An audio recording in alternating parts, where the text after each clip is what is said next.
Alright, welcome to the first episode of the Downtime Podcast, where we talk about dislyte while the game goes under maintenance. And if you guys didn't know, my name is Sterby, on server player and a longtime fan of dislyte. Joining me today is our very first guest of the show, Gabbro. So without further ado, Gabbro, introduce yourself, give them one of your achievements in dislyte, and why did you pick up dislyte as your first gacha game? Hi everyone, my name is Gabbro. I'm from the IM server, the Infinite Miracle server.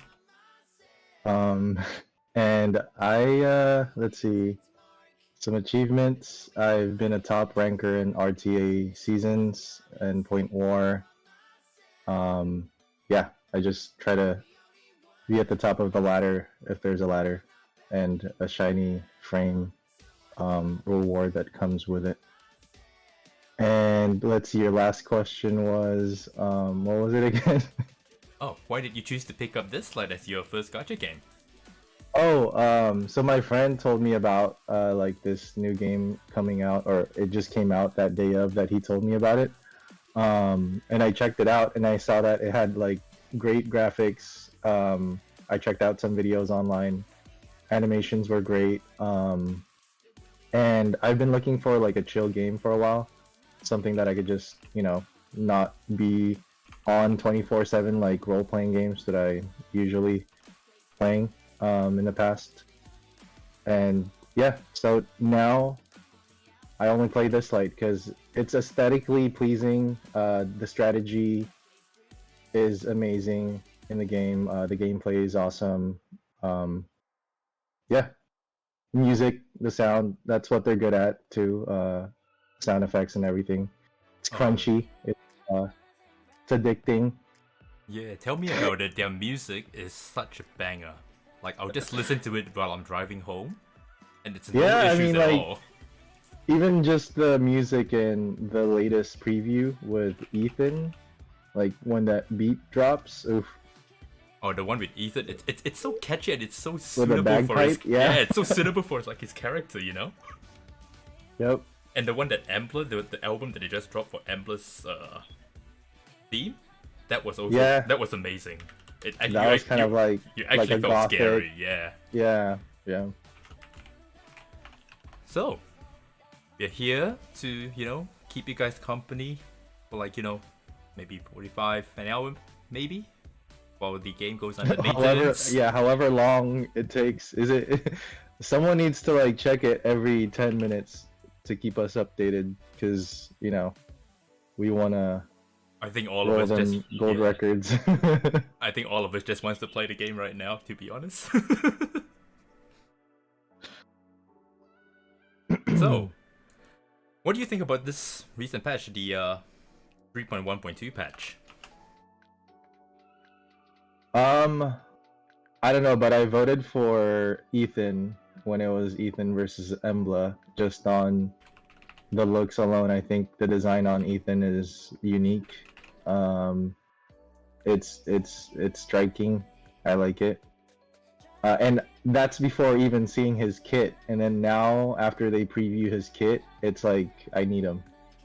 Definitely my style.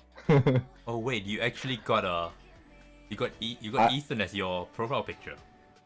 Yeah, I do. I don't think I can R6 him today, but I can definitely R2 him, and then just work towards an R6 with like the wish stones in the future. You know what? While we're already on the topic and we're already addressing the elephant of the room, what do you think about Ethan? I'm excited for Ethan. I really like his kit.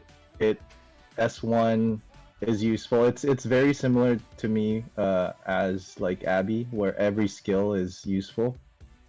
Even S1, it looks like it's useful. Let's take a look at his abilities. Yeah, let's take a look. So the S1 is attacks one enemy, deals 90% of the attack, 80% trigger chance to minus 20% AP, and that gets up by Reso 1 by 30%. If the enemy is afflicted with Panic Gaze, inflicts stuns for a turn, and if Ethan has Magic Tune, all effects from its attack cannot be resisted. Wow. Imagine all the combos you can make with that. Yeah, he introduces a new buff and a new debuff, which is amazing. What do you think about Magic Tune as a buff in general? It's pretty stacked. It's like what, 4 buffs in one? Crit rate, crit damage increased by 20%, and then it gets an average style of like reduces the chance of taking critical hit by 30%, and you get a flat 20 speed increase. Yeah, that's. So what is and you start out with that. So like if people are trying to play that speed cleave game or trying to be like first, they're probably gonna need like an Ethan in the team to catch up with the opponent. They probably need an Ethan plus a speed lead, really. Mm-hmm. Because imagine players like, for example, what's his name? Aeon, who is like one of the fastest on a server player. Imagine you bringing this and you're able to just match him without a speed lead. That's kind of scary. Yeah, yep. It kind of forces your DPS to have to need to have high speed as well, because everyone will just be at 100 AP. I'm assuming with Ethan in the party. Yeah, especially when he gets into R6, when everyone gets that extra AP boost when you AP boost yourself, it's insane. Yeah, I'm kind of wondering what would happen if Kangji does, the AP steal thing, but then you have Ethan. Like, would your team take some of the AP that they steal? Maybe not, because it's a steal, not like an AP up. I don't know. Yeah, I think that is something we need to actually go into game, get him, and then actually test it out in a casual arena. Which I'm most likely you and I were probably going to try and do that anyway. So. Yeah. And let's take a look at his R2.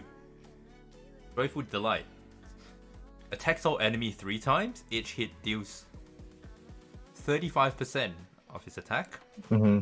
And there is a 60% chance of inflicting defense down for 2 turns. And inflicts Panic Gaze for 2 turns.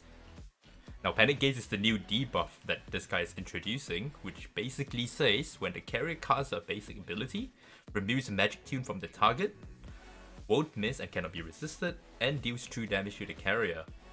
True damage deals 20% of the carrier's max HP, and if the carrier casts a non-basic ability or dies, Panic Gaze will be removed from all allies, and all their ability cooldowns increases by 1 turn, and this cannot be missed or cannot be resisted. I think it's pretty interesting. It kind of gives the opponent like an option, kind of, in a way.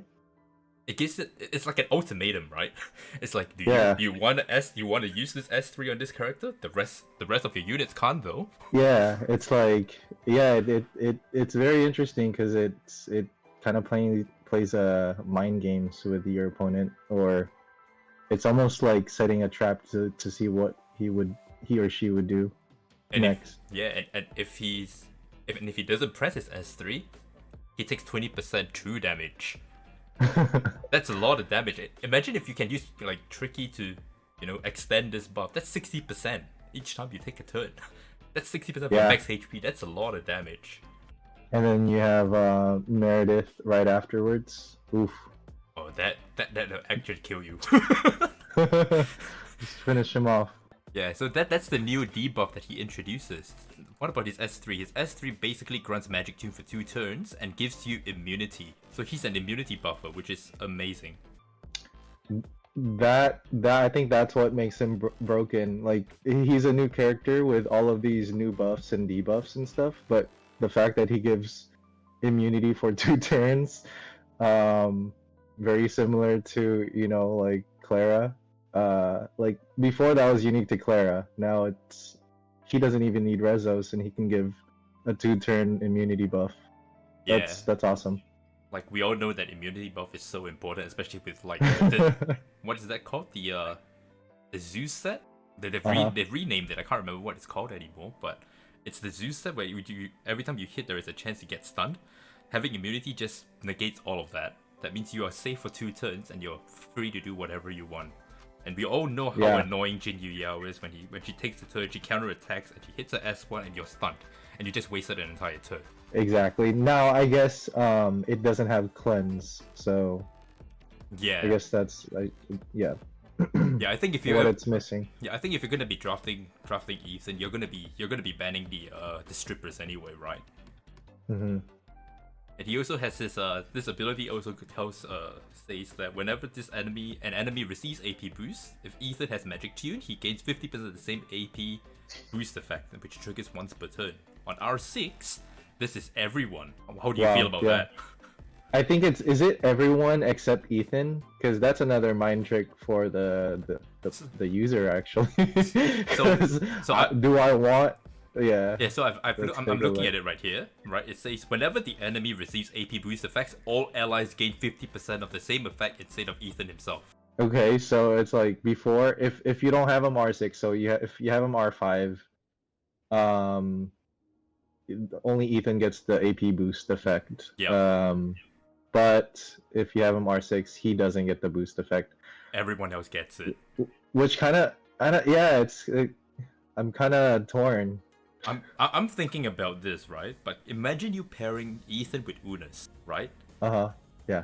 So you will constantly cycle your immunity, or you put up your immunity. You already put up 2-turn immunity, and Unas just constantly recycles that immunity, so you're forever immune. And if you're fighting against an Unas, and you have an Ashley paired up with Ethan, you are just going to steal the turn straight up. Okay. Right? If you think about it, because if Unas crits anyone plus Ethan. Oh, some Akovian in the chat thinks he still gets the AP push at R6. All allies gain 50% of the same effect instead of Ethan himself. It's written right here. Maybe I'm wrong, but we can, because I was under the assumption that was the case. But if we look at the atlas here, we could probably take a look.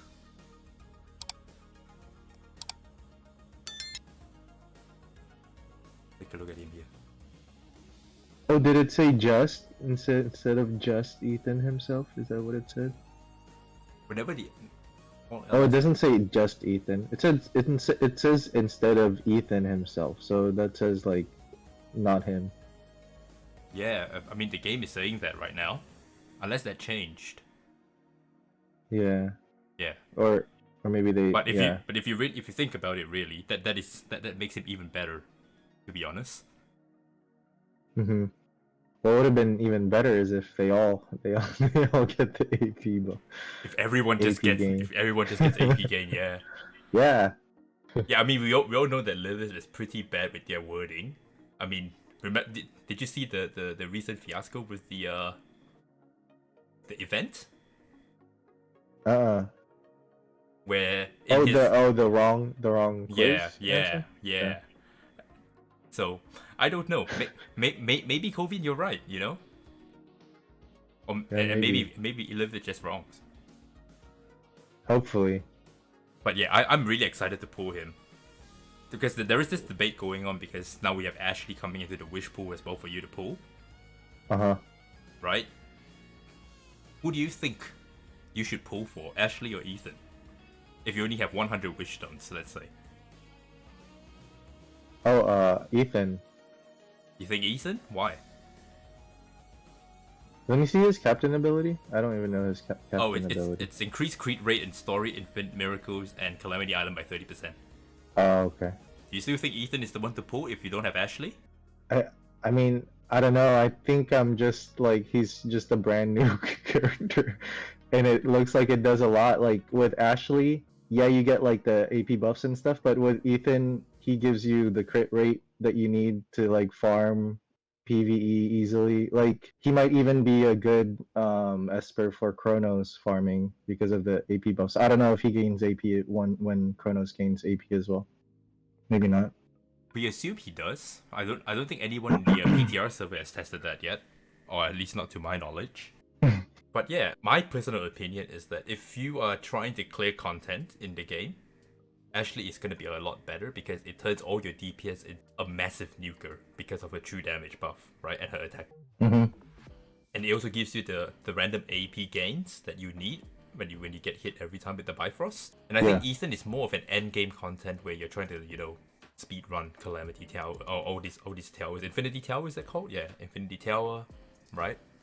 and all that other stuff. And especially in RTA, he's going to be particularly strong in the standard draft, I feel. I don't know. I have high hopes for Ethan's stack buff, like would increase crit rate, crit damage, and then crit resist. I think you just need him and then 4 other DPS. I think it can actually make your rituals much faster. I'm excited to use him for Chronos. If I remember correctly, his reduced crit damage stacks, doesn't it? Stacks? I read somewhere where it should stack with the other one, like Laura's crit resist. It should stack because it's a different buff.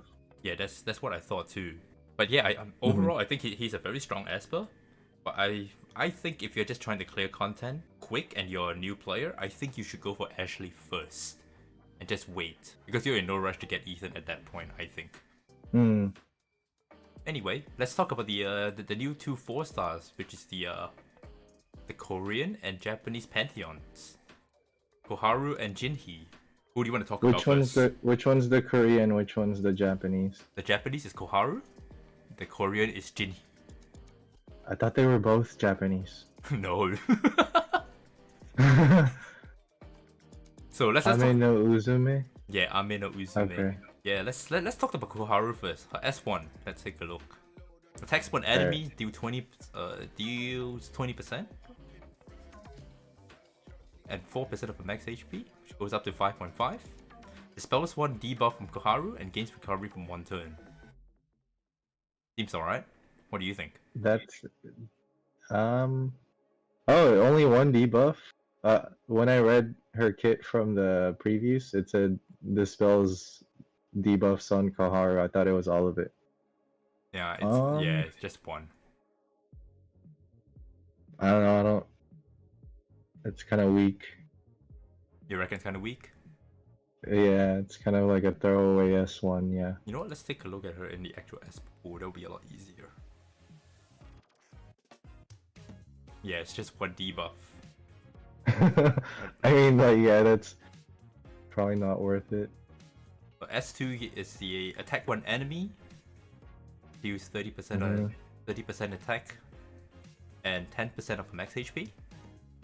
Inflicts disease and sear for 2 turns, and if Koharu has Kagura Dance, heals all allies, and the healing is 8% of max HP. What do you think about this skill? Inflicts sear and disease. Interesting. What's her element? What's her type? What's her type? Inferno. Is she made kind of those buffs? Reminds me of APEP. Like, can she be used for APEP? She does feel like an APEP an APEP monster. Not gonna lie. Yeah. Sear and disease. You don't need, yeah.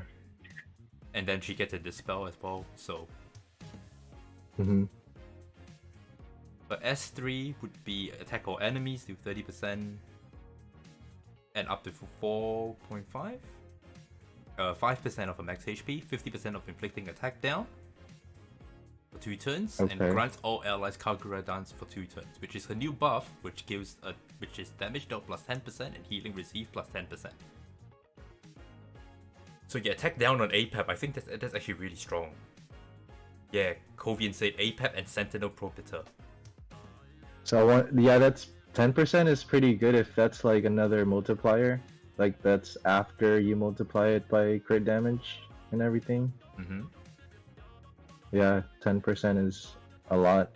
Yeah, it looks pretty low, but it's actually a lot. So with the rookie event that we're coming out, right? Jiangman and Koharu, which one would you choose if we just had these 2, without talking about the third one, Jinhee? Who do you think would be a better pick?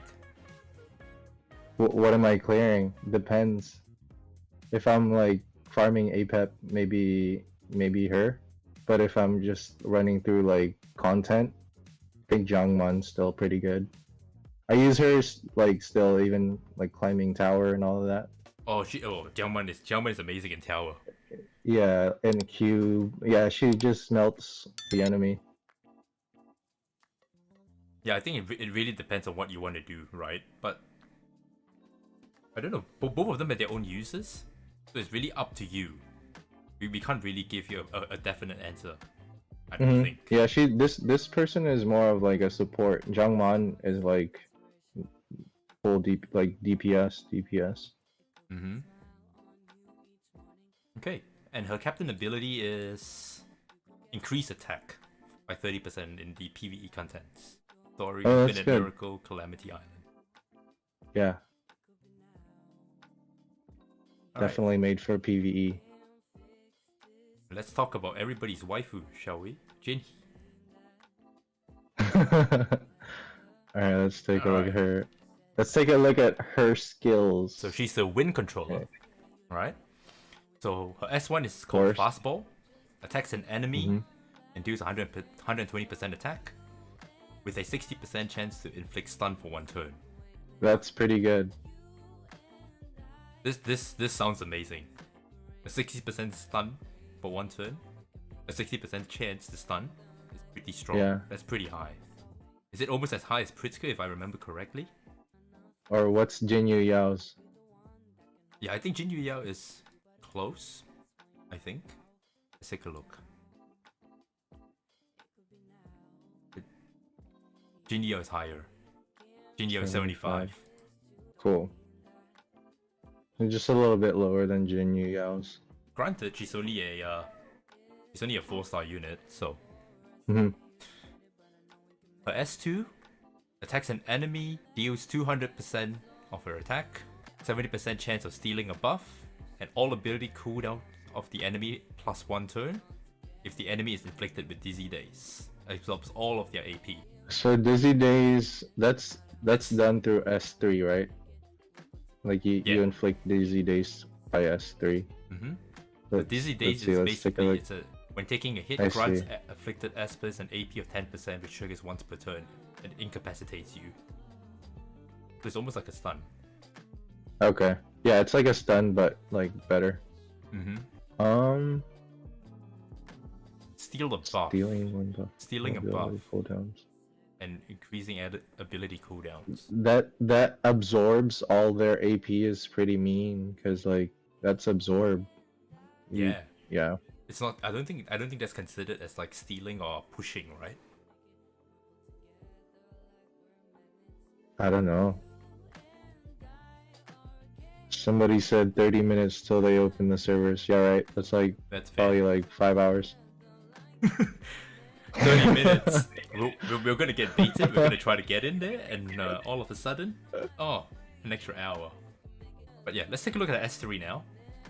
The S3 grants each ally 1 random attribute buff for 3 turns, which is attack up, speed up, crit rate up, or defense up. Attacks an enemy, which deals 250% attack, and inflicts Dizzy Days for 2 turns. This is a 2 turns Dizzy Days.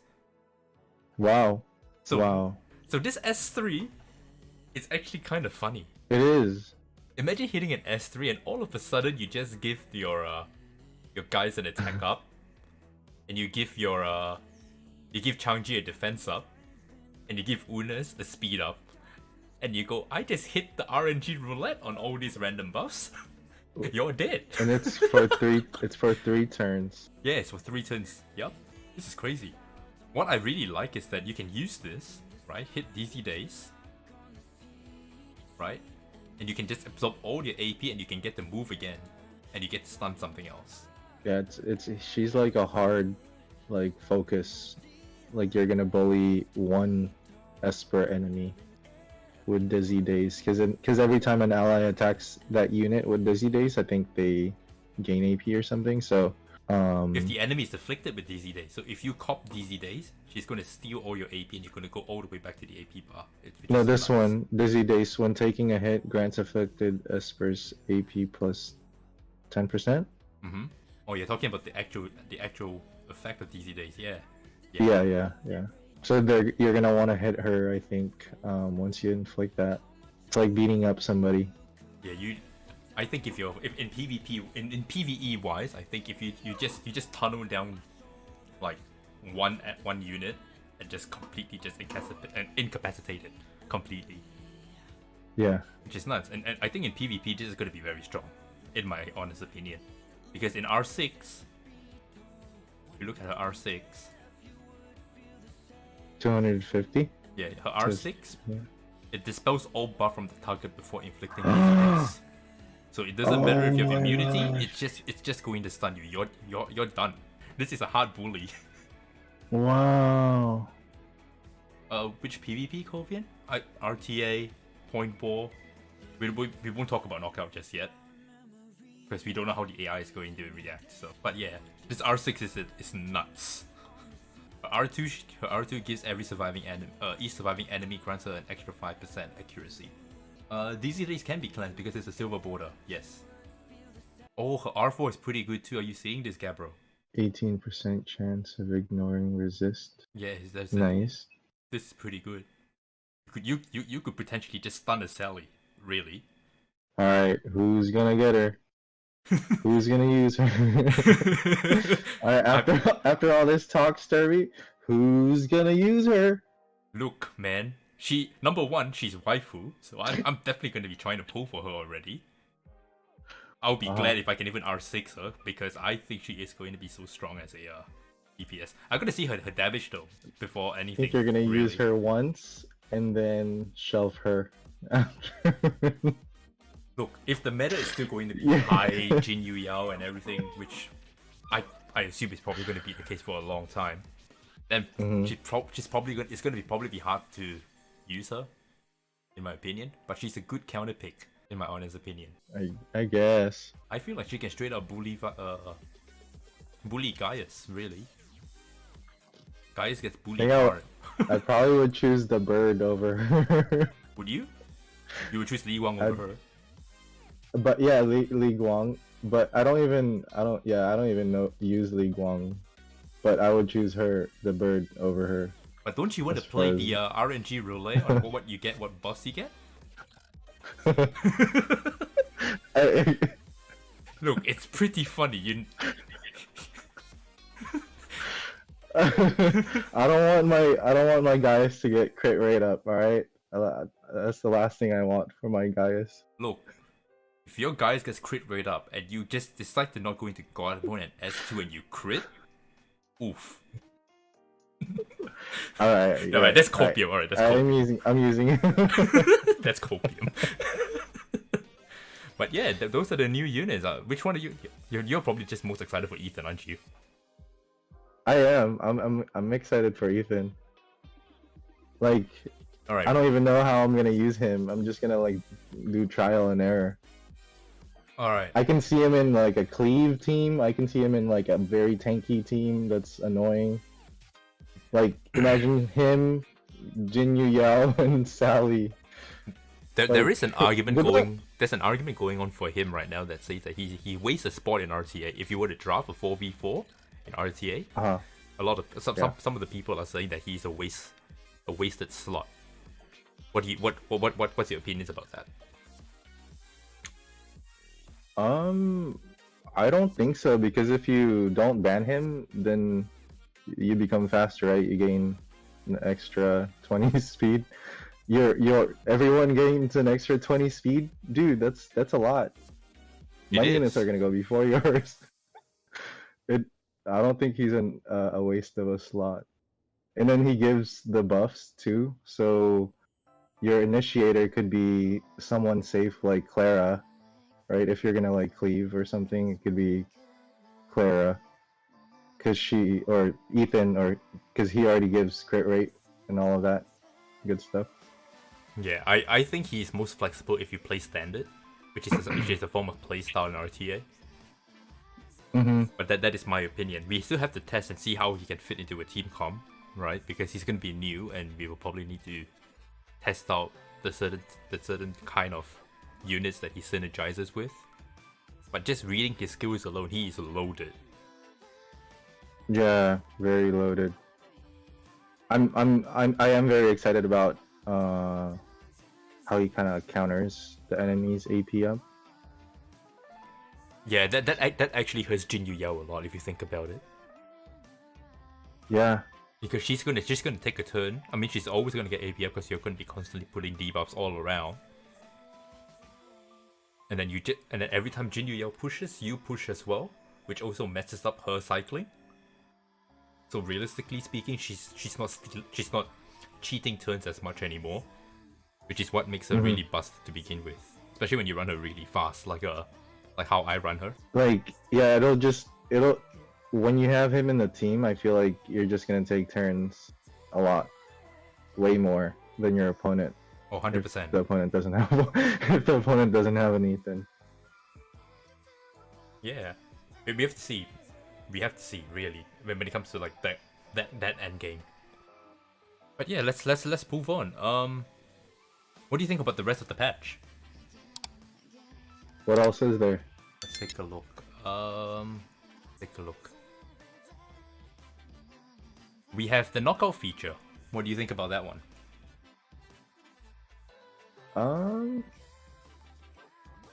You know what the knockout feature is, or did you not pay attention to it? I just saw the poster. That's all I saw. The cool poster about it. Basically, it's basically a 10-man Esper, where you make 2 teams and it's an auto battle. Oh, it's kind of like Point War. It's like Point War, but you don't get to play it. But does it fight without you? Like you come back and like, oh, I got attacked. Yeah. Ooh, Roshi kicked me off. Ooh, I got knocked out by Sterby. Like. Yeah, you get to climb the ladders, but you're not allowed. You can't press buttons basically. Okay. You get to watch the fight go, and if you beat the first team with your first team fights the second team, kind of thing. Gotcha. Wish. And the only thing I'm really excited for with the knockouts and the new point war system is the amount of legendary ability mons you get from it. Mhm. Did you see how many we're getting? It's a lot. I know. I think it was like doubling. Yeah, it's like more, 3. More than you get 3 if you if you rank first in knockout, which is a lot. 3 ability mons is a lot. If you think about it. But do we get a shiny frame for our profile pic? That's what I want to know. Doesn't say here in the patch notes. I don't think. I would love to have. I would like to have a frame. Frames are the fact that they're introducing frames right now is a good thing. Maybe they just need some time to incorporate it into PvP. All right, and they added hell mode right now for stories. I'm glad because that just means extra gold free records. That's all that means to me. Just free gold records. And giving us hell mode right now tells me save for anniversary. It just screams that. I don't know why. I think the anniversary is going to be huge, so I'm probably going to be saving a lot after I pull Ethan, obviously. Are you gonna R2 him or R6 R0? I think R2 is. I think R2 is much needed, really, because you want to start with the magical tune. In my honest opinion. Yeah. I think I'm gonna R2 him too, and then just R6 him slowly. Yeah, I think that would be the play. But if you're a mega whale, like nothing we say matters. Yeah.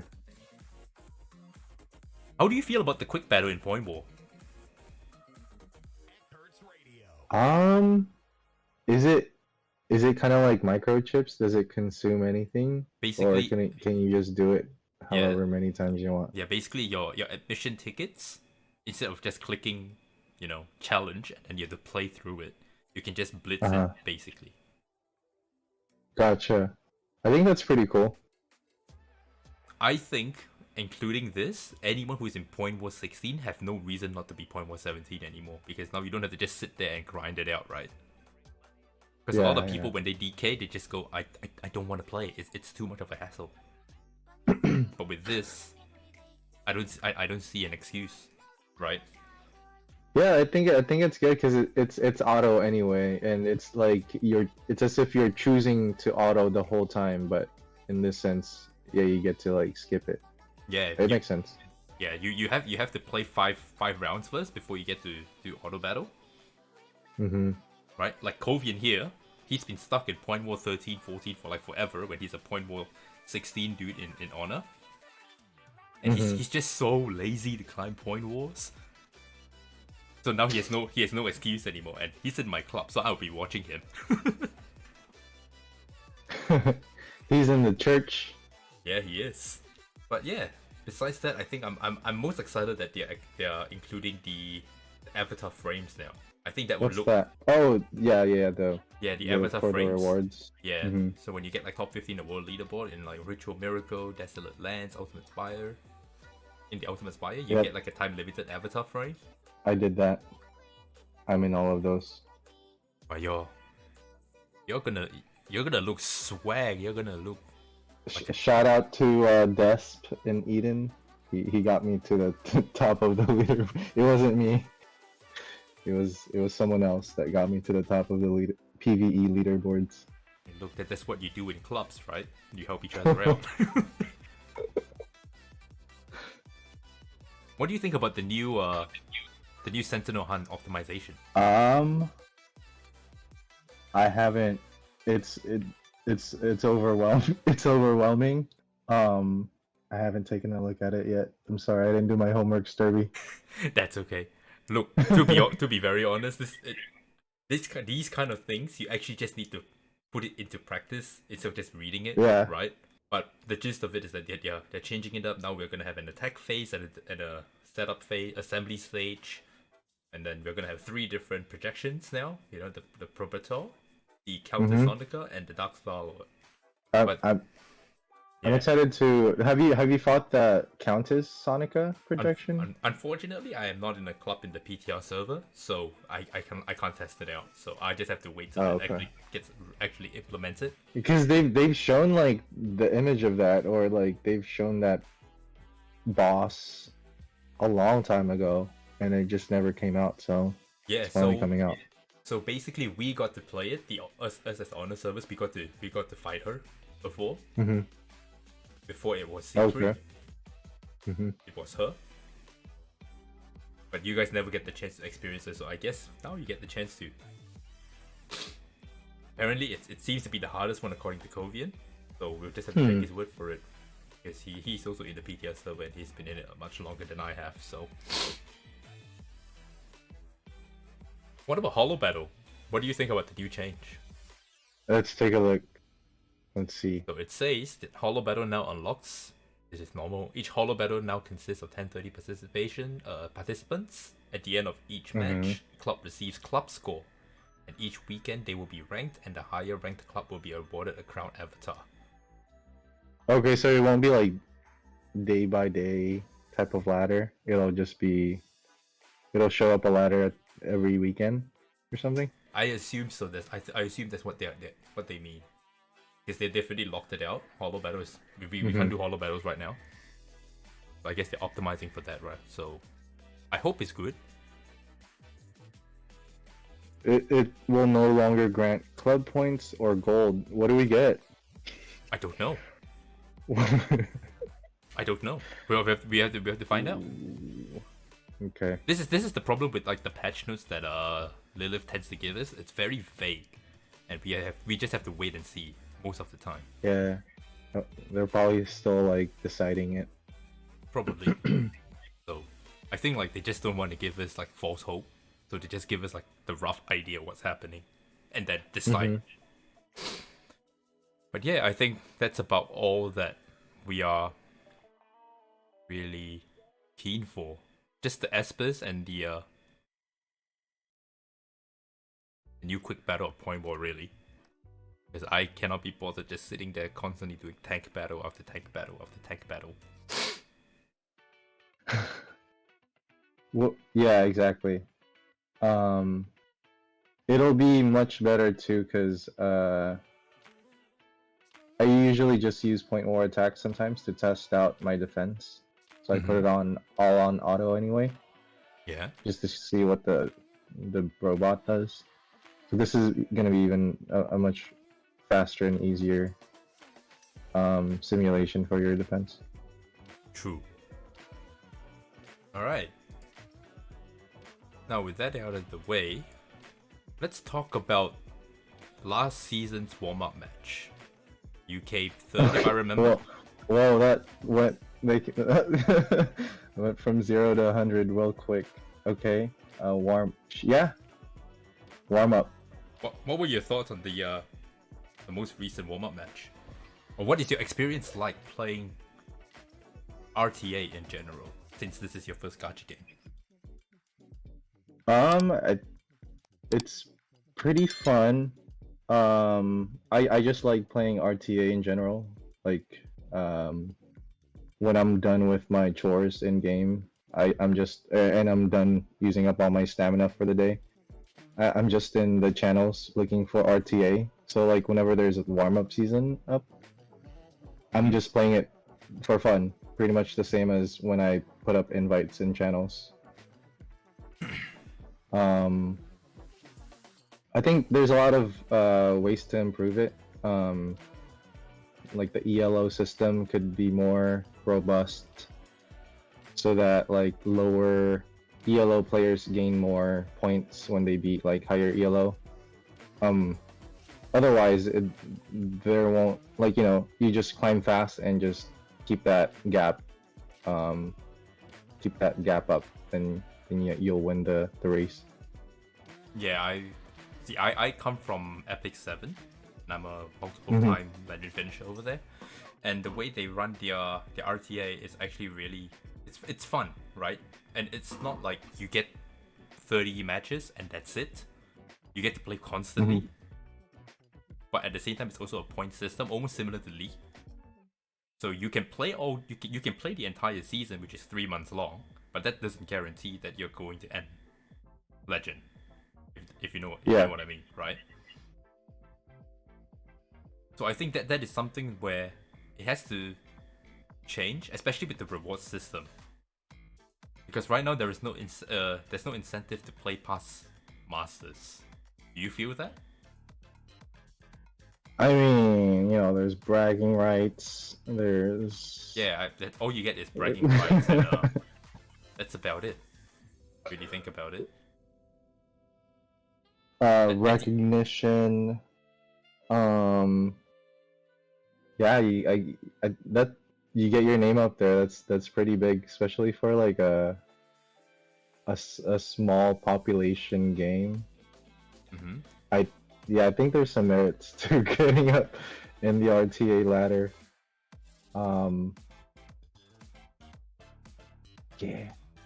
You get clout. You get street cred. Yeah, you definitely do, because people start talking about your name. I remember when I was in Honor server and I was like the only person who actually got 100 stars there for like at the very start. People were just saying, "Man, all you do is play." No one talked about me, and then all of a sudden, my name is popping up everywhere in the world chat.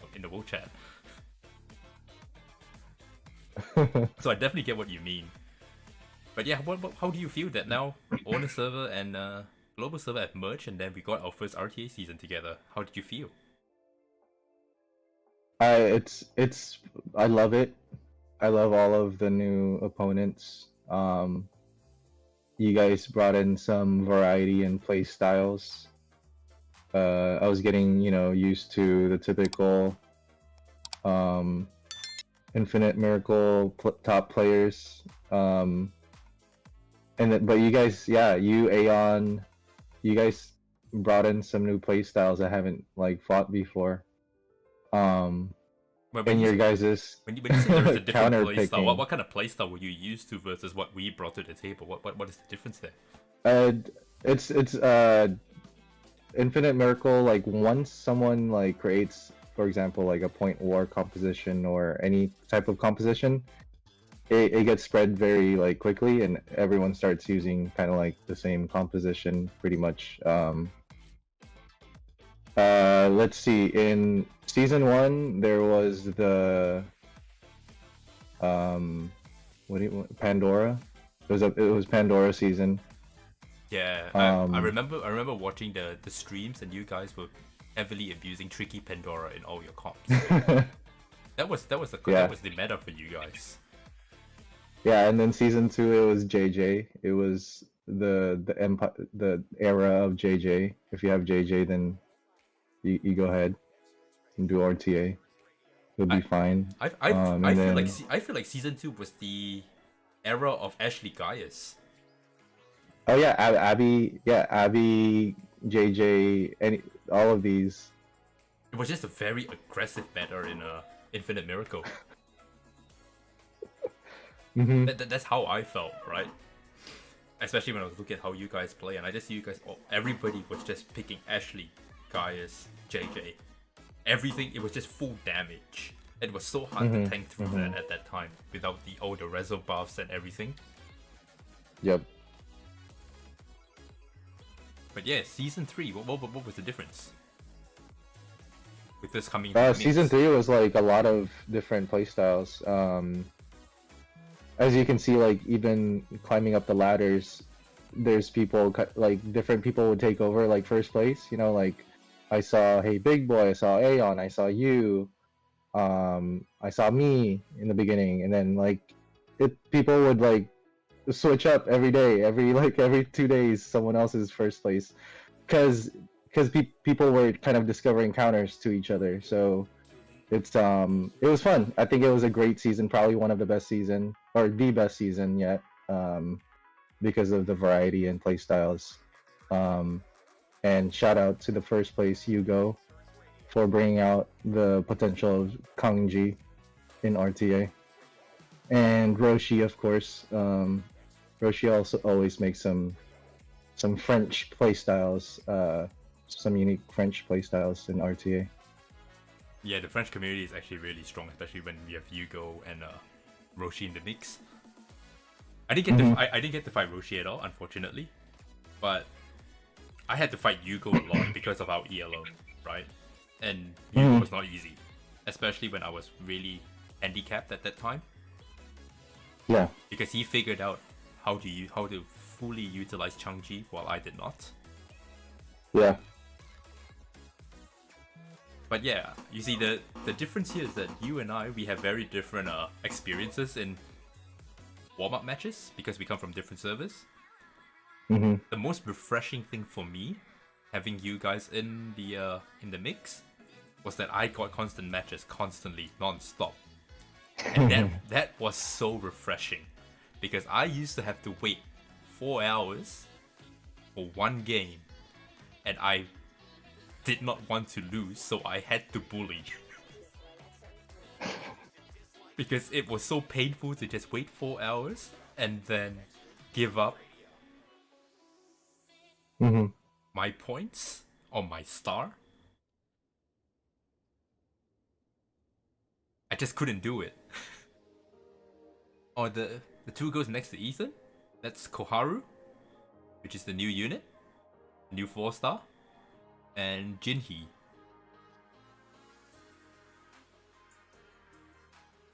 But yeah, that has been my experience in RTA. It was really fun playing with all of you guys. I finally got to play you. You know, I've always seen you play on the streams, but I never actually got to play you personally. Like What's my playstyle? If you have to describe my playstyle, what would it be? I want to say that you're standard. It too in the chat. I want to say you and we're both standard. We're both standard players. Yeah, but yours, I think you, at the end of the season, you finally refined your playstyle, your standard playstyle. So if in chat, if you guys don't know what a standard playstyle is, it's basically a playstyle where you react to how your opponent drafts. So say for example, they pick a Jin Yu Yao, you're gonna counter the Jin Yu Yao with Tricky, right? Because Tricky counters Jin Yu Yao in a way. That kind of thing. And if let's say you pick Clara, I'll pick Tricky. You know, you pick JJ, I'm gonna pick Pritzker, Elliot, or Yuwa, right? Just to reset all your cooldowns.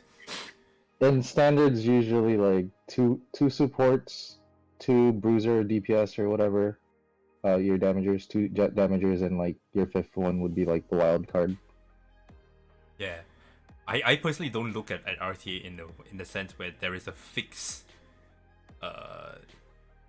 number of units or type of units that you need to pick to make up a composition. I look at it as more you're picking your first 4 units to counter the first 4 units, and your last unit is a force ban. It is meant to be a force ban. Mm-hmm. Right? Because realistically speaking, if you draft correctly, your last pick is always the most threatening. Especially when you're going second. Or when you're drafting second. But yeah. We actually wanted to get on play this into the podcast, but unfortunately he has to work late today.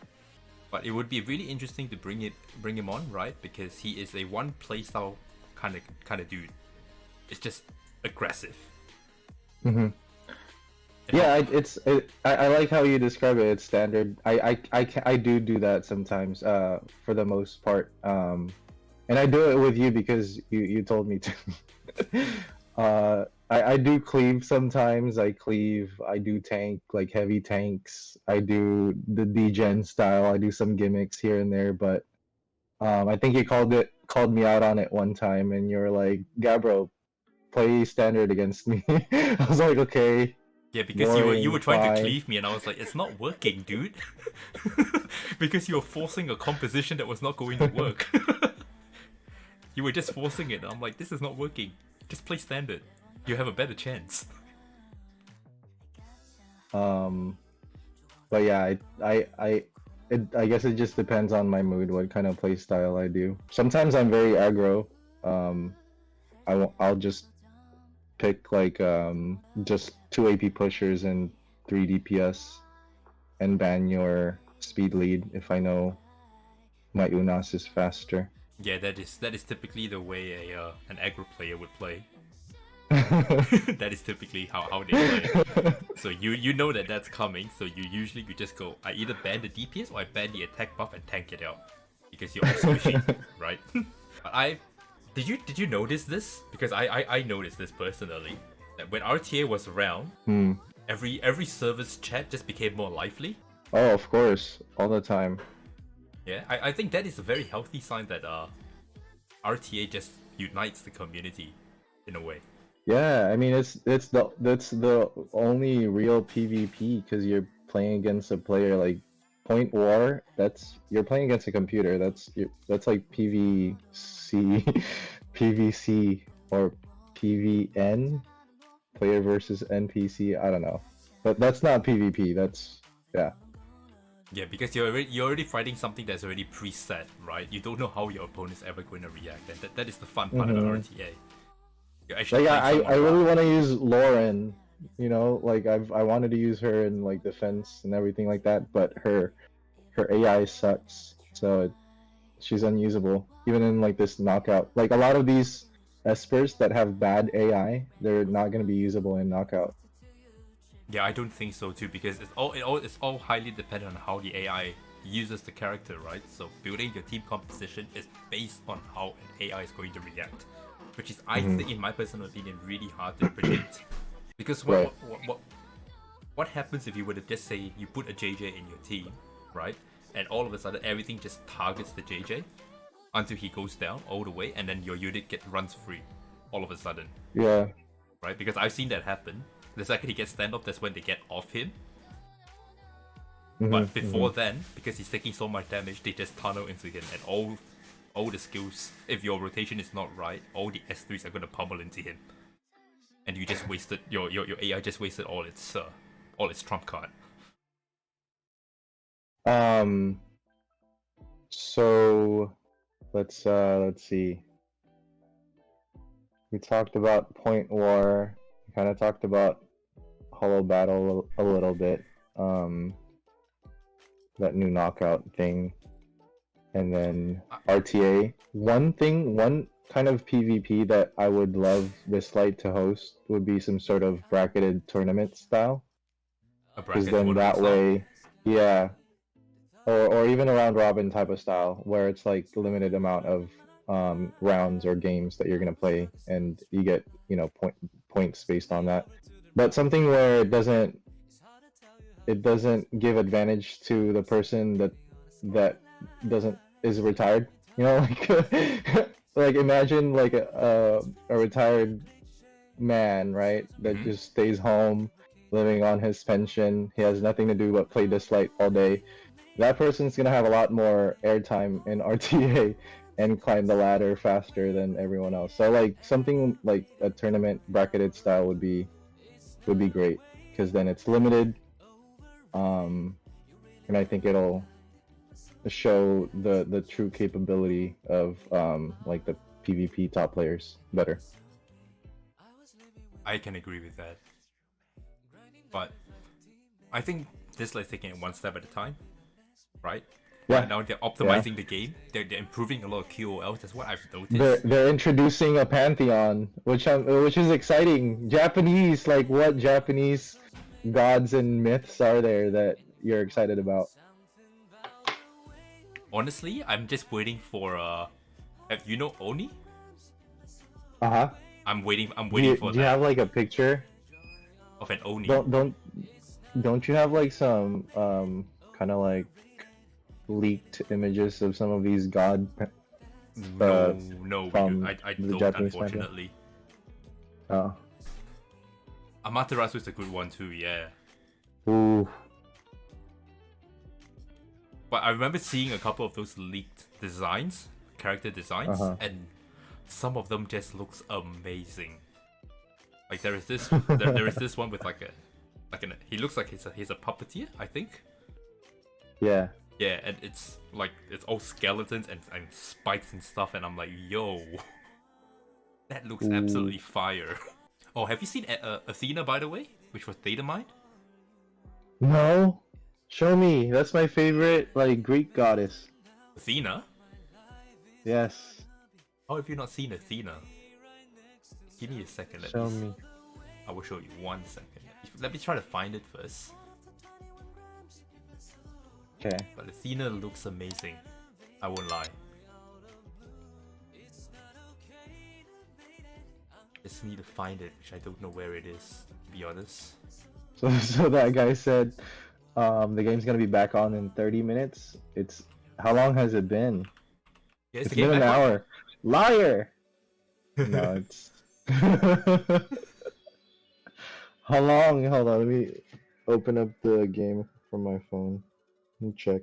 30 minutes plus 5 hours. Yeah, I'm just looking for that data mine. Ooh. Okay. Mine keeps scanning miracles whenever it loads. And checking for upgrades. You're checking whether it's up now, huh? Yep, it's not. What did I say? So I hear if you that's why we do this kind of podcast right now. We call it the Downtime Podcast because right now we are not doing anything. Right? So hang out. I hear there's a myth, there's an urban legend that if you're within the first 1,000 gold record pulls when the server opens up, you'll get a Nuxie. Is that true? Can you verify that rumor, Sterby, for us? Are you capping, bro? Are you capping, bro? Oh, there it is. Kovian had. Okay, let's see. Kovian hits us with the thing. Let's take a look, shall we? Kovian with the link. Kovian with the link. Can you open it? I can't seem to open it. No, I can't. It just takes me to Discord. It doesn't take me to like. Yeah, it's not working, Kovian. Pretty sure Kovian just hacked my computer with a malware. All right, let's see. Let's try this one. All right, let's take a look, shall we, together? Yes. All right, let's take a look. Okay, so the data mine, the upcoming events, like it says here, Athena. Get to see the picture. Let me just go quick. There you go. That's what she looks like. The red hair? Yeah, that's Athena. That's Athena. What do you think? I like her hat. I like her headgear. I feel like she's having. It's like it's headphones on top of a cap. Why is she so angry? She looks like a brat. Why is she so angry? Cat eyes. Yeah. Look at her cat eyes. I don't know why she's so angry. She's trying to act tough. Alright, she's Athena. Oh, okay. She looks like Landy. She will be OP. Does she look like Landy though? I don't know. If- What can she do? Any I leaks don't, on I don't think they what leaked she her can do? powers yet. I don't think. Oh. Is she gonna be a? Let's see. Are there any signs of? She's probably gonna be an Inferno unit. Watch. I'm gonna call it an Inferno unit. She doesn't look like a Shimmer. There's not enough white garment on her. Maybe. As far as the unreleased Espers so far for the current current patch Espers, there is Athena, there's Nyx, Sobdet, Jiaotu. Oh, Jiaotu is wow. Okay. Prometheus, Ooh. Izanami. Who's Prometheus? I'm about to Google that right now. That sounds strong, whatever that is. If I remember correctly, Prometheus is like a god everywhere. It's almost like Cthulhu, right? In Greek mythology, Prometheus is one of the Titans, the supreme trickster, and a god of fire. He was associated with fire and the creation of mortals. Okay. God of fire. God of fire. Titan, god of fire. Yeah. Nice. I'm quite excited for Prometheus and Nyx. I'm excited for Athena. I think it's just because I like her. Because of God of War? Oh, God of War and Wisdom, right? So she's like the balance. She probably will have a balanced. Yeah, I think so too. She's probably gonna have immunity buff there somewhere. I don't know. She looks too edgy to be a supporter. I think she's gonna be more of a attacker, really. You think so? I don't see a weapon.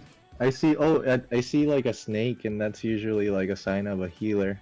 I think she's going to be a fighter, in my honest opinion. What do you guys think, chat? You reckon Athena is going to be a supporter, or she's going to be a fighter or a controller? Could be a controller, really, but more of a fighter. She looks like she's ready to get a punch on. She's probably gonna be like a support DPS, like half and half, healer DPS type thing. Toby makes a good point. Tanks are the DPS anyway, doesn't matter. Which is honestly true. Have you seen Jin Yu Yao 1v1 a high? I've seen it.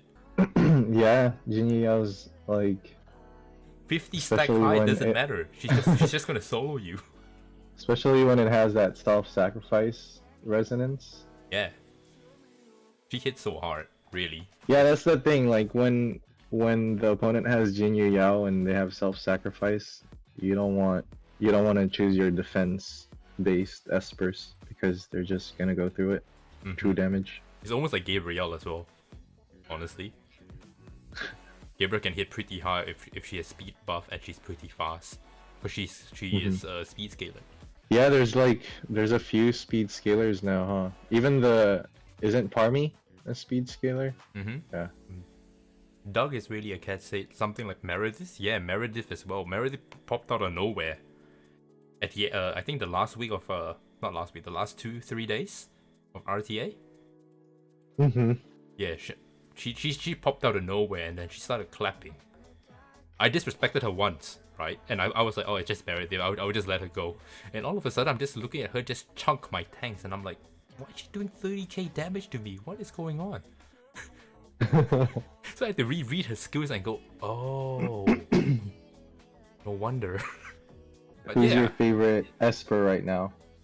My favorite Esper? Well, yeah. You're not gonna believe me if I say it. Because Let I me didn't... guess. Can I guess? Yeah, you can. You can go I ahead. have 2 guesses. Sure. Okay, Why the first one, it's Sander. And what's your second one? did I get it wrong? I want to hear Was what it the second wrong? one is. Second one is Lewis. Your second one is correct. Okay. I think it's because I'm fortunate enough to have an R6 Lewis. And I can promise you that Lewis does so much damage. It's insane. Yeah. Even the area damage when you have an R6, like that splash damage, that kills everyone. I've I seen Roshi use R6 Lewis, and what he does is he art at S3s the person that has defense down, and it does a lot of damage that way. So what I like to do is I like to use my S2 to guarantee my extra turn and also chunk down a unit. Mm-hmm. And then I'll S3 into the unit that is going to die, and then just kill the unit I S2'd with the leftover damage, the overspill. That's how I like to kill units, because it kills 2 units with with just 2 skills, right? Basically. One-shotting R6 Chang-Ji is also satisfying with Bio. I can agree to that. Chang-Ji, I think the entire reason why Bio came back at the end of the meta as well was because Jin Yu-Yao, Abigail, and Chang-Ji were quite prevalent. Yeah. Right? And you just needed a way to just nuke them down and make sure they never come back. So using Bio was actually really good. Speaking of, what do you think about a 1 Esper rule for RTA? You know what the 1 Esper rule is? Yeah. So basically, for chat, if you guys don't know what 1 Esper rule is, basically it means if I were to pick Jin Yu-Yao, you cannot pick Jin Yu-Yao, you have to pick something else. And if I pick Abigail, you can't pick Abigail. You have to pick something else. That's what a 1 Esper rule is. What do you think about that, Gabbro? Despite being trained in the arts of 1 Esper rule by yourself and Aeon, I hate it. I don't like it.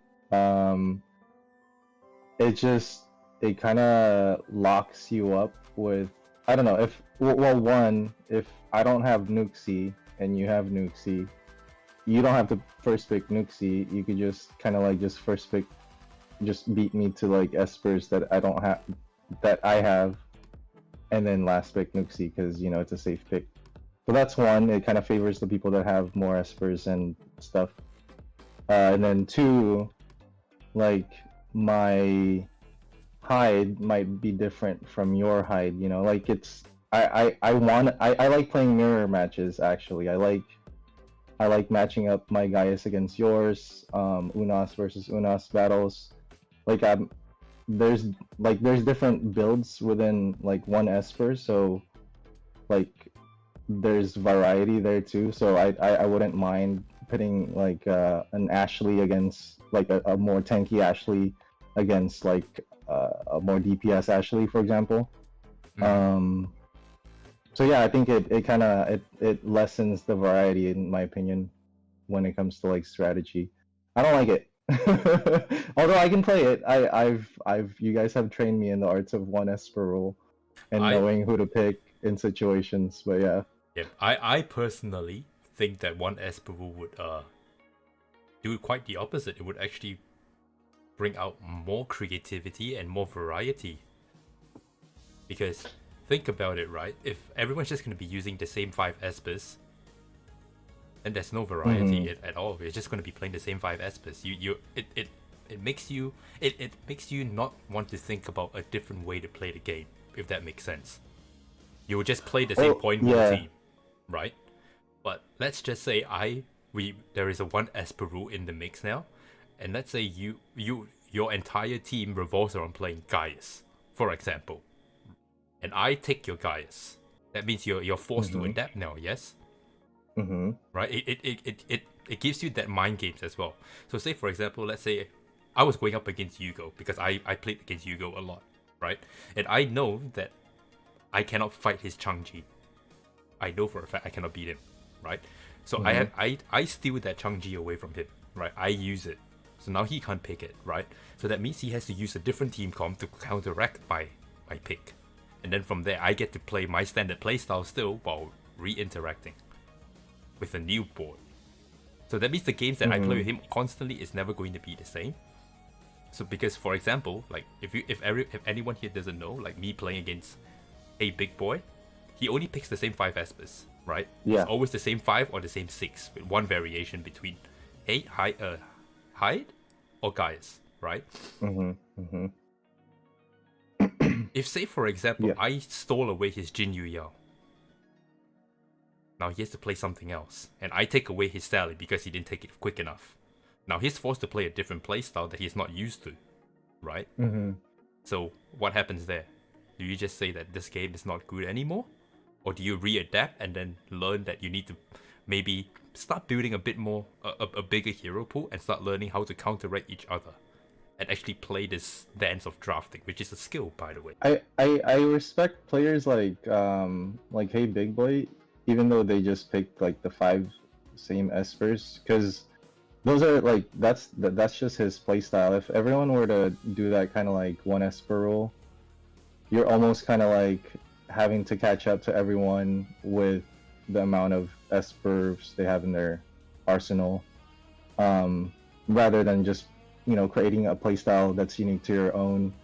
I actually like seeing that. I like meeting up, like battling people and knowing that they have like this unique playstyle that they do or whatever. And I wouldn't want to take that away from them. Like if Yugo found some sort of like Kangji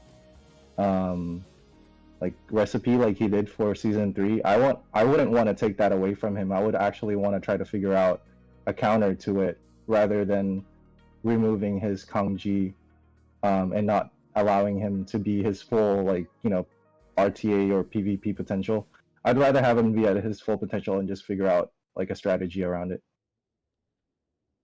Funny enough, I've spoken to Yugo about this, and he actually wants that one Esper rule. Yeah, I know. He told me to. Yeah. But I explained it to him. I explained to him why I don't like it, and I think he's on the fence now about it too. Yeah. So basically, because he comes from Summoner's War and I come from Epic 7, and we are basically mostly alike, and dislyte is it's like a copy of both of them. The only difference between Summoner's War and Epic 7's RTA is basically RTA and E7 gives us a pre-ban. And we also get to know who gets to pick first and who gets to go second. So you know that if you're drafting first, you know how you know what you need to ban, and if you're drafting second, you know what you want to ban and how to play against the first team, right? So it's very similar to I think you mentioned that you didn't play it, but it's very similar to League of Legends. League of Legends is also when you're drafting picks, it's unique champions that you're choosing, so you can't choose like a champion if the opponent already chose it. So, but in that game it makes sense because the characters themselves are kind of like dislyte. Your Esper is heavily dependent on your relics. It's like whereas in like League of Legends, the add-ons or like modifications to the champions is minimal. It's pretty much the same thing. Like you're gonna be fighting like the champ. If there's a champion you're fighting, they're gonna have these same 3 skills. They're gonna do this same type of damage depending on their level. But dislyte, I feel like you can modify each Esper to your own build and to your own unique build that I think there's some fun in like having some mirror matches. Yeah, I mean you can still use the same. You can still have this. You both can have the same Esper, but not allowed to use one of it, and still have different playstyle.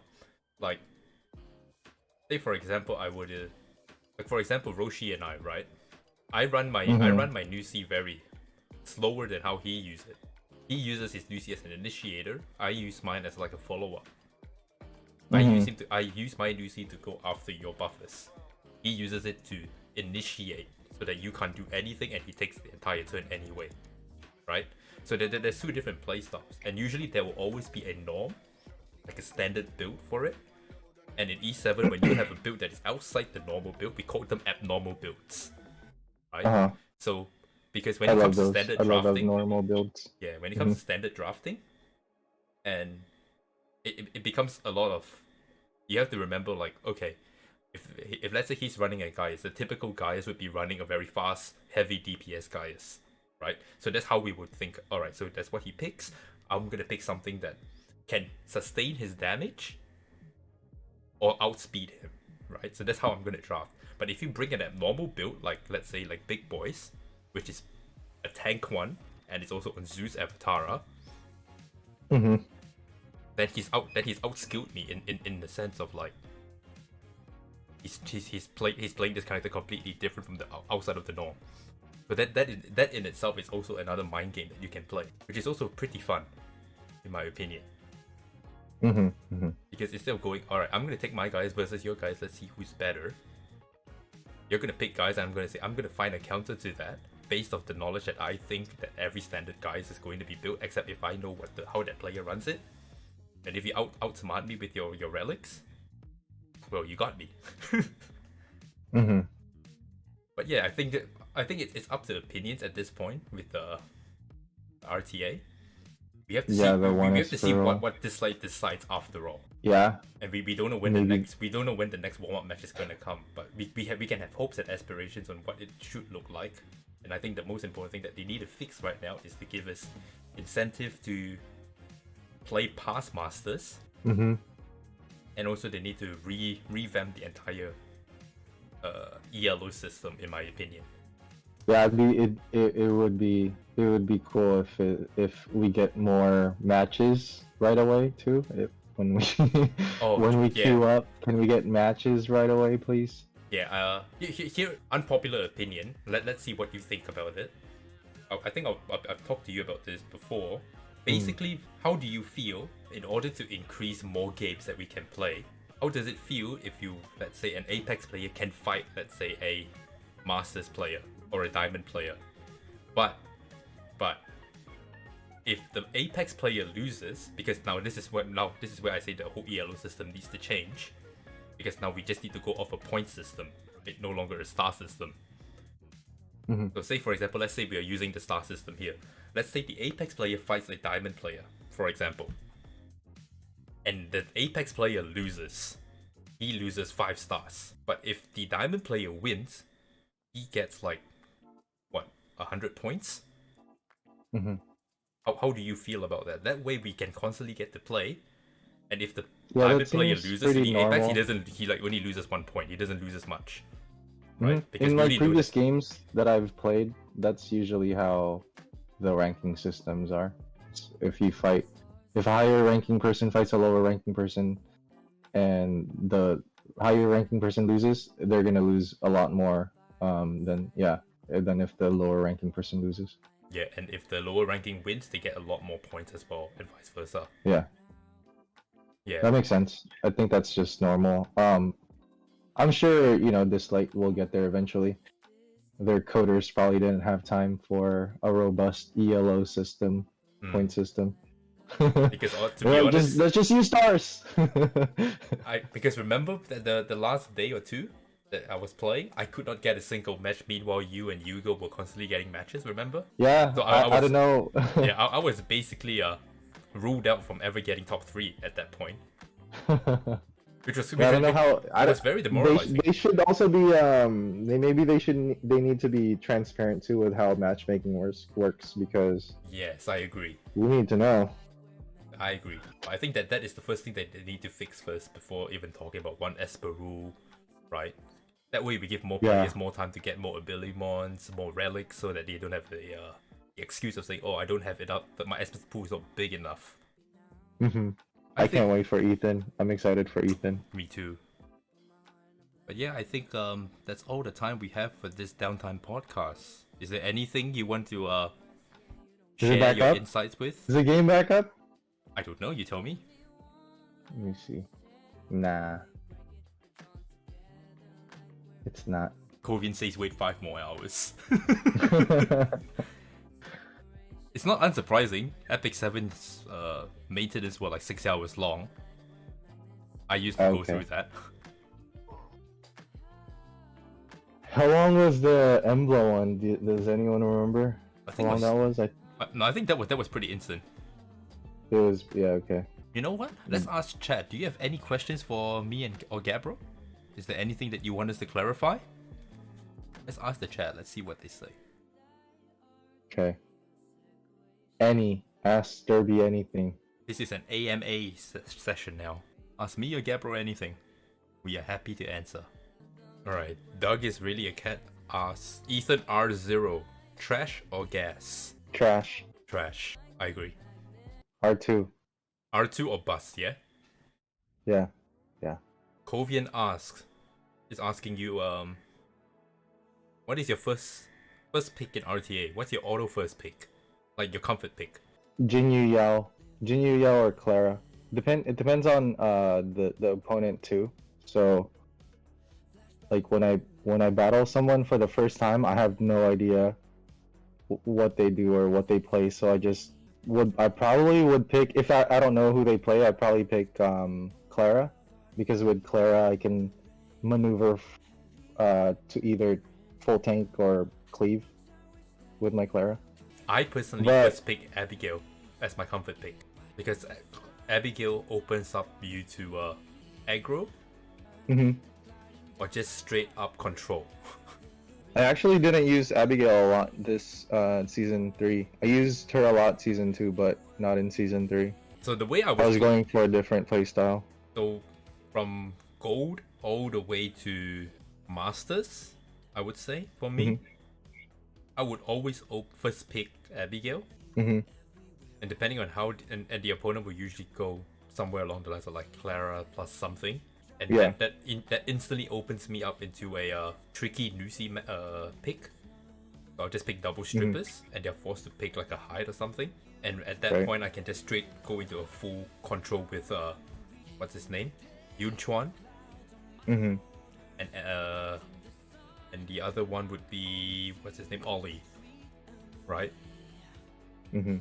So I was consistently controlling the board and controlling the opponent because sleep, attack up, defense, revive, death prevention from Ollie, and a skill cooldown reduction from Nusi, and stuns, and then Avatara consistent stuns with Tricky, and I just constantly loop that cycle consistently. I think you've actually copped that before from me. Yeah, it probably if it's a blind pick, Clara would be my first pick because I can transition to either cleave or tank. But it really depends on who I'm fighting. If it's like Aeon, Jinyu Yao first pick for sure. Like just prepare to cleanse yourself. just like extra, bring extra cleanse with you when you're fighting Aeon. Yeah, he's a speed control player. And there's also a playstyle where they pick like the Fabrice, Abby, like Lewis playstyle. Like I can't tank those, and I don't think it like a good Lewis team with fast Abby and fast Fabrice, they can pretty much melt any like tanks too. So I have to cleave those. So I have to like transition to cleave when I'm fighting those types of playstyle. That's why I like picking Clara, because I can either pick other tanks with her or pick DPS squishies with her. So when you were fighting me, what was your first comfort pick? Knowing that I'm a standard player and I don't play the same comp ever. Like for anyone that owns Nuxie, I don't even ban her. Like up until this season 3, I was fighting people that had Nuxie, like on purpose. I wanted to like fight Nuxie and get used to fighting Nuxie. So for people that play Nuxie, like yourself, I'm gonna first pick Tier. Because Everett. Like just people that have like that can counter Nuxie's cooldown, ability cooldown effects. So like Tier, I actually want you to put me on cooldown. I'll also choose like Jinyu Yao, probably. I'll pick Jinyu Yao. I'll pick if you don't have many CCs, I'll probably pick Ahmed, because I can refresh my party's cooldown with him, and his S3 is not affected by Nuxie. But you're most likely are gonna pick something that has like a stun, like Sander or whatever. So I'm probably not gonna pick Ahmed. Maybe like Clara, and then my last 2 picks would be flexible picks depending on your last 3 picks. It would be my DPS of choice and last support. I mean, Tier, like Everett is just a solid first pick for me when I'm fighting Nuxie players. I see. I personally haven't played a lot of against a lot of new ones really. But I did play a lot of Jin Yu Yao, Abigail, and Changji combo. Gotcha. I personally played a lot of that. And at first, when people were trying to figure out how to play Changji, it wasn't really he wasn't really intimidating. Mm-hmm. But when people started figuring out how to use him, he was actually super scary. Because he will all of a sudden just wipe your team. You think you're winning. You think you're winning, and then all of a sudden he just hits his S3 and all of a sudden it just reverses, and you're like, I just lose now. Yeah. Because that happened to me once as well. I remember there was one time I almost killed the Abigail, but I didn't. Mm-hmm. And all I had to do was quite literally stun the Abigail with Jin Yu Yao, but I missed the stun. So he revived Changji, and Changji just immediately cleared 3 of my units because he just HP swapped everything, and I just lost the game from there. And I was like, yeah, no, I was able to feel the power of Nuxie, R2 Nuxie at that on Lil Wheel's account. It was so easy climbing like the last 2 days on his account. It was just like I was picking the regular same 5 people and just going through it. Yeah. Yeah, when you power of money, right? R2 Nuxie. Alright, any more questions, guys? Before we wrap this up? Based. Sterby, I have a final question. Yeah. Where do you see what do you see in dislyte's future? As a person that's played gacha games before, and I'm sure a lot of other types of games, from like trading card to like tournament level games, like what do you see in dislyte's future? I will put this as nicely as I can. Dislyte's future is bright. Very bright, actually.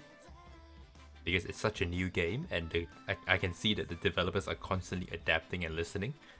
But it's just implementing it really slowly. So the future is bright as long as they don't fuck up. Let's put it that way. Alright, you heard it here first, ladies and gentlemen. It's the future is bright for dislyte. As long as they don't fuck up, that's the only thing. Yeah, because they have a tendency to implement things very slowly, which makes the player base feel like they're not listening when they actually are. And as long as they can be a bit more transparent with us and have a bit more communication, I think that dislyte's future is bright. Yeah, I think so too. I feel like the game is still in its like infancy. I don't think we've even seen its full form yet. Like I said, I'm excited about this. Yeah, we're not even 1 year in, quite frankly. Yeah. Or I'm excited for Anniversary. I'm excited for the Japanese mythical god Espers. There are so many pantheons that they've not introduced yet. Like, imagine them introducing the Indian pantheons. Ganesha and all comes into the mix. Yeah, Shiva. Yeah, that's gonna be a whole spectrum. But yeah, I think that's all we have time for today. And any last word of wisdom / advice for the chat, or for people who will be watching this later on on YouTube? Yeah, word of wisdom and advice is just remember to always have fun while playing dislyte. It's a game after all, so just have fun always, and I'm sure you'll be a top player if you keep doing that. And to add on to that, I think most importantly, have fun with the community. In whatever community you are, agreed. Just make friends and have fun, right? And shout out to of course my club Eden. I gotta shout them out. Alrighty. So once again, thank you, Gabbro, for coming on with us. For this Downtime podcast. Keep the player base entertained. Thank you, Sterby, for having me as your first guest for this awesome podcast. Keep doing it. I'm gonna be watching it as you interview other players on dislyte. Yeah. Thank you. No problem. It's my pleasure. I just hope that I can bring some value to the community while we wait. Have some fun, talk in the chat. Have fun at the end of the day. Like I said. But yeah, thank you guys for coming. I hope you guys had a. But yeah, Yep. till then. Bye everyone. Catch you guys Thank on you. YouTube.